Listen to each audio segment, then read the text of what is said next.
Aujourd'hui, je vais essayer de relancer cette chaîne secondaire autre chose qu'avec des shorts. Ça me paraît plus ou moins intéressant. Et donc, avec les législatives dues à la dissolution de Macron, on va essayer essayer de rentabiliser un petit peu mon abonnement à Mediapart en lisant des articles, genre un peu sélectionnés, histoire de faire un peu de la news, etc., qui peut nous aider un peu dans cette période un peu compliquée, comment dirais-je, un peu inquiétante, où bizarrement, là où le RN passe de vagues menaces à carrément sur le palier de l'Elysée. Bon. Et donc, qu'est-ce qu'on va regarder comme article? On va regarder un petit peu on va lire le programme économique du FN, avec le titre, c'est En matière d'économie, le RN dit tout et son contraire. Un article daté du 13 juin 2024. Parce que c'est important de repréciser, de rappeler un petit peu les bases de l'escroquerie du RN sur l'aspect économique et social. D'ailleurs, Bardella a fait machine arrière sur l'âge de départ à la retraite.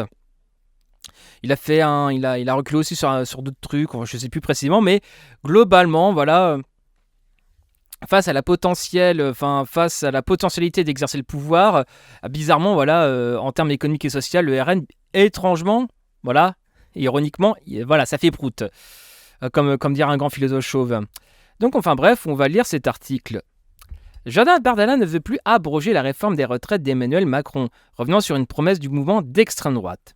Une nouvelle preuve du glissement néolibéral du programme économique du RN qui n'assume pas encore clairement.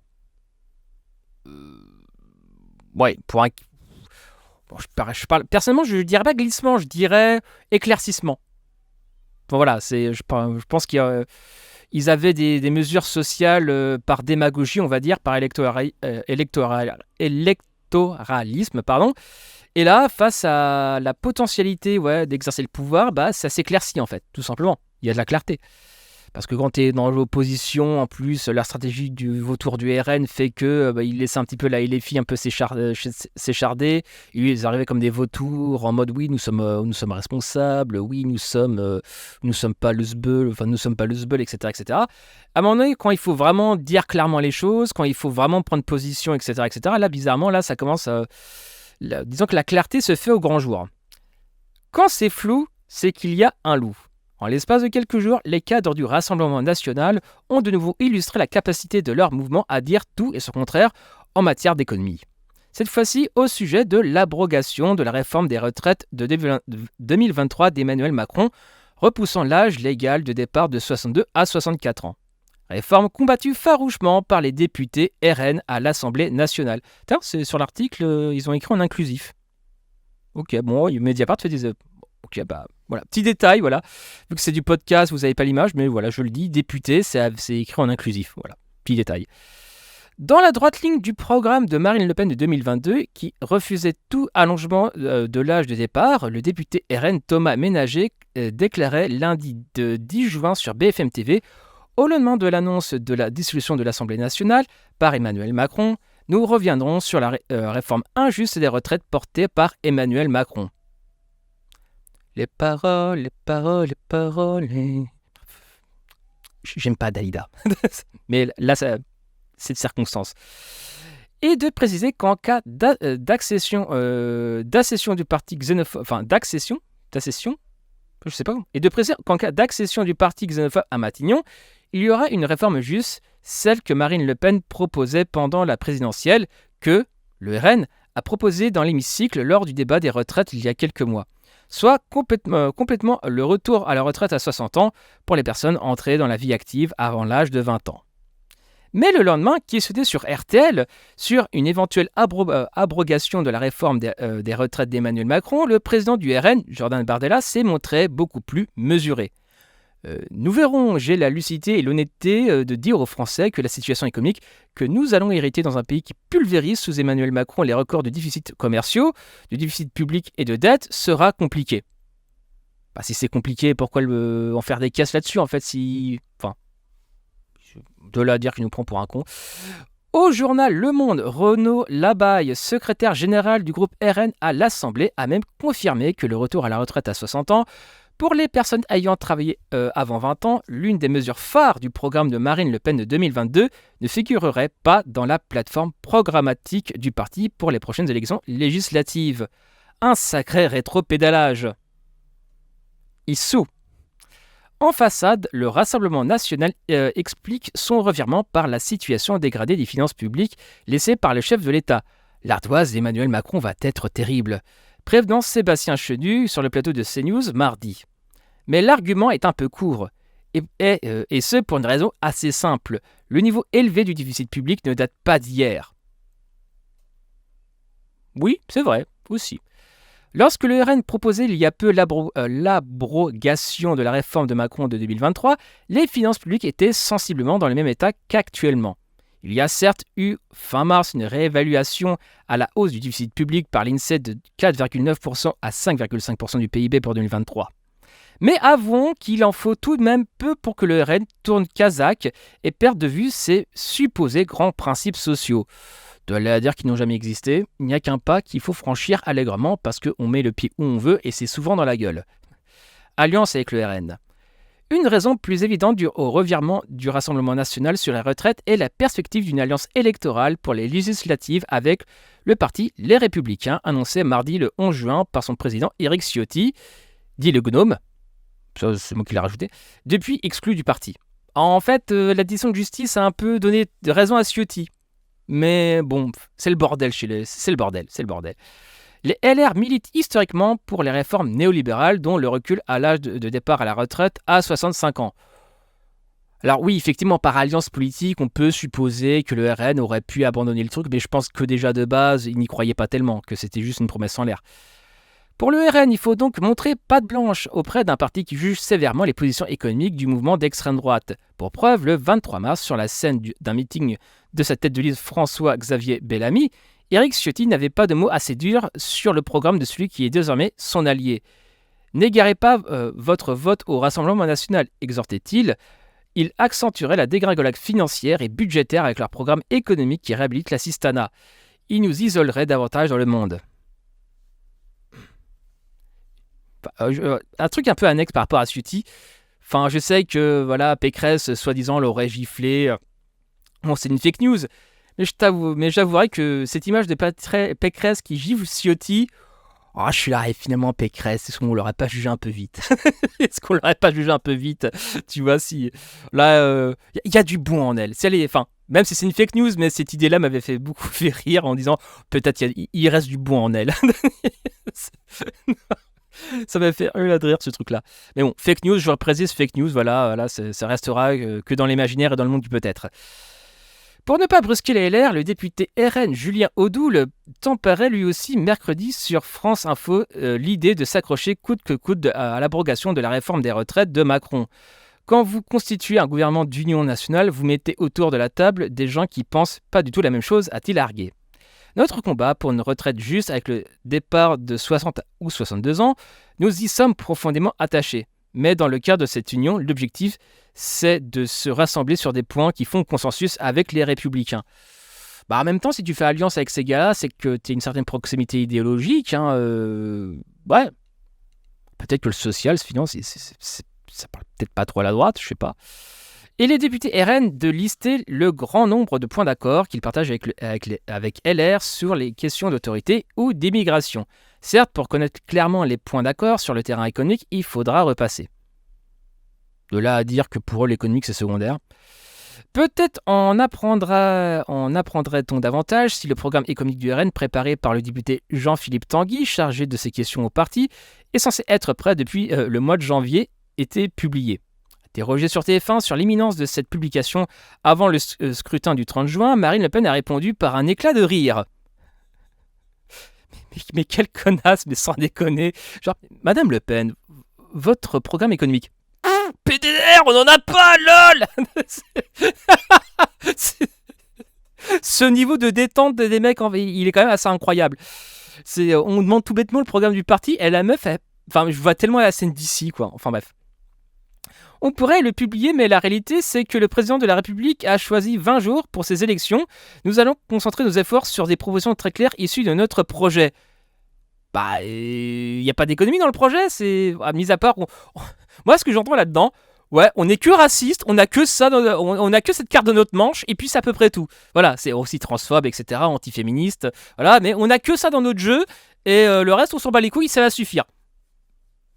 Pourquoi pas, tu vois, pourquoi pas. Ça fait un peu penser à Conversano, qui, je crois que c'était un entrepreneur sur Livre Noir, enfin, c'est pas Livre Noir, je sais plus sur quel média équivalent, on va dire, qui disait oui, les gens disent que j'ai que la carte du racisme.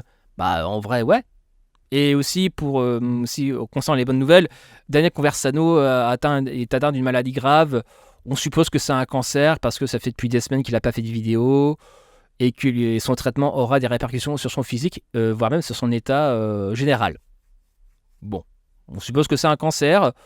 J'ai envie de dire, voilà, le karma. Le karma, et on le sait bien évidemment, qui crève la gueule ouverte.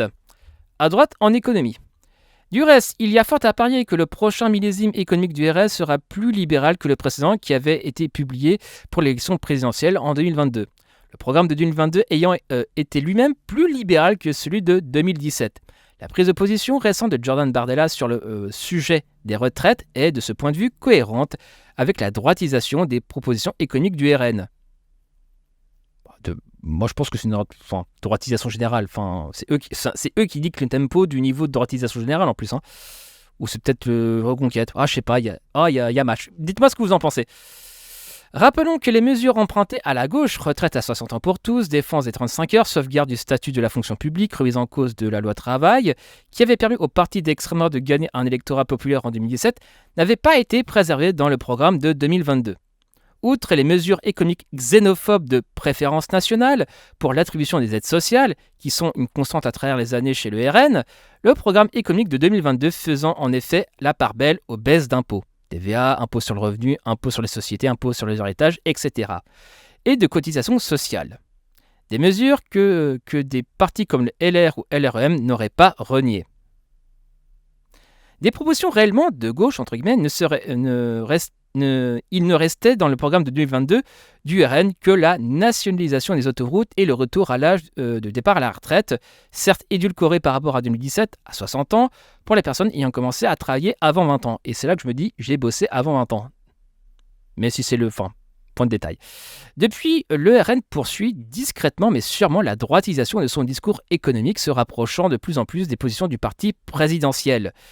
Il n'y avait qu'à voir la campagne de Jordan Bardella pour des élections européennes, durant laquelle il a tout fait pour plaire au lobby économique. À chaque intervention face à une fédération patronale, il multipliait les phrases de type « économiquement je suis raisonnable » ou « il faut que le décideur politique ait conscience qu'il ne sait pas mieux que le chef d'entreprise ».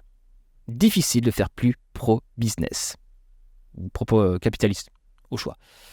On m'a fait savoir que je devais rassurer les milieux économiques, assumait-il face aux dirigeants du mouvement des entreprises de France, le MEDEF, leur assurant qu'il était pro-start-up, pro-croissance et même favorable à l'union des marchés de capitaux en Europe. Voilà qui a enfin le mérite de la clarté. Fin de l'article. Donc c'était... moi, l'article de Mediapart est vraiment pas mal. Puis en plus, leur appli... C'est un autre détail, mais l'ergonomie de leur appli est vraiment pas mal non plus. J'essaie aussi de m'abonner à Courrier International. J'ai vu qu'ils avaient pas mal d'articles assez intéressants parce que c'est intéressant aussi d'avoir un point de vue étranger à la France, tu vois. Ça serait assez intéressant. Et aussi d'un point de vue économique, si je pouvais rajouter une petite chose par rapport à l'article de Mediapart, pour moi vraiment le cœur atomique de l'affaire, au-delà de la démagogie du RN qui n'a jamais été social dans son approche économique, bien évidemment, qui fustige l'état social pour eux, l'état social même keynésien, pour eux c'est le retour du bolchevisme, enfin bref, c'est un autre sujet. Comment dirais-je ? Depuis 30 ou 40 ans, je pense sincèrement que le cœur vraiment électoral de l'affaire par rapport au RN, bon, ça rejoint le racisme, mais c'est pas nécessairement une haine frontale. C'est pas forcément une haine frontale ou une espèce de truc lié au ressentiment. Si on reste dans le pur objet, sur le pur angle économique, c'est depuis 30 ou 40 ans, peut-être plus 40 que 30, qu'on nous rabâche que les caisses sont vides, qu'il n'y a plus de pognon, blablabli, blablabla. Voilà. C'est un peu le discours que moi personnellement j'ai toujours entendu, j'ai plus de 30 ans. Enfin voilà, j'ai jamais entendu dire ouais les caisses sont vides, on va le claquer dans les aides sociales, etc. Donc j'ai toujours entendu que les caisses étaient vides, de long l'argent à travers. Et donc à un moment donné, et voire même d'un point de vue normie de gens qui ont peut-être un léger affect de gauche, mais quand tu leur dis ouais mais quand même le SMIC est à 1600 balles, ils disent oui mais c'est utopiste, il n'y a plus d'argent. Enfin la plupart en fait ils vous disent ouais les caisses sont vides. Même face à des gens qui ont objectivement intérêt à avoir un SMIC à 1600 balles.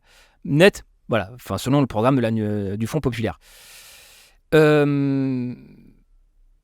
moment donné, par rapport à ça, effectivement, quand on part de si on part de cet angle-là, caisse vide, c'est indépassable, on ne peut pas le faire, et que la crise, malgré tout, arrive, et qu'on a besoin d'argent, de liquidité, et bien c'est là effectivement que vu qu'on ne peut pas, par exemple, chercher les estimations basses de la fraude fiscale, c'est 80 milliards, c'est l'estimation très basse, et la fraude aux aides sociales, c'est fourchette haute 2 milliards.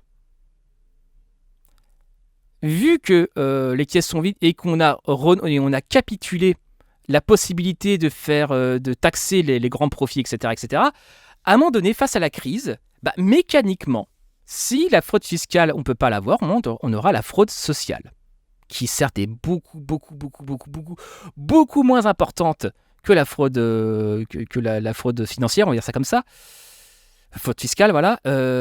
Et ça, effectivement, c'est par définition le contrat racial, en fait.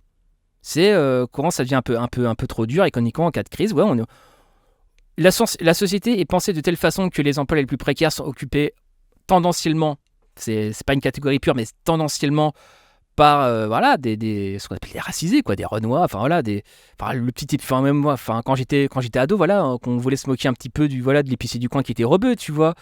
J'ai été éboueur, les 3/4 du dépôt, c'était, la moitié du dépôt c'était des Renois et l'autre moitié c'était pour l'autre c'était des Maghrébins, quoi. Donc à un moment donné, je pense qu'on est tous à peu près d'accord que les jobs les plus bas, en fait, les plus précaires, même les livreurs Uber Eats, il n'y a pas de Suédois, enfin très très peu, j'imagine. Dans l'absolu, il devrait y en avoir, mais c'est pas l'immense majorité. Donc c'est même que comme ça, que Tatiana Ventose part du lumpen prolétariat. Bon, c'est effectivement, tendanciellement, les jobs les moins bien payés sont occupés par les Renois et les Maghrébins. Effectivement, et dans cette configuration-là, s'attaquer aux aides sociales qui sont par définition les plus défavorisées, parce que bon, c'est quand économiquement, quand t'as pas de thune, t'as droit aux aides, concrètement. Et donc, effectivement, les racisés sont surreprésentés dans ces catégories-là. Et c'est ça. Le racisme aussi. Ça peut être ça, le racisme peut être aussi un calcul très cynique. C'est la merde pour tout le monde. On n'arrive pas, dans une perspective de lutte des classes, à faire cracher la thune aux plus riches. Mais on va faire cracher la thune aux plus pauvres.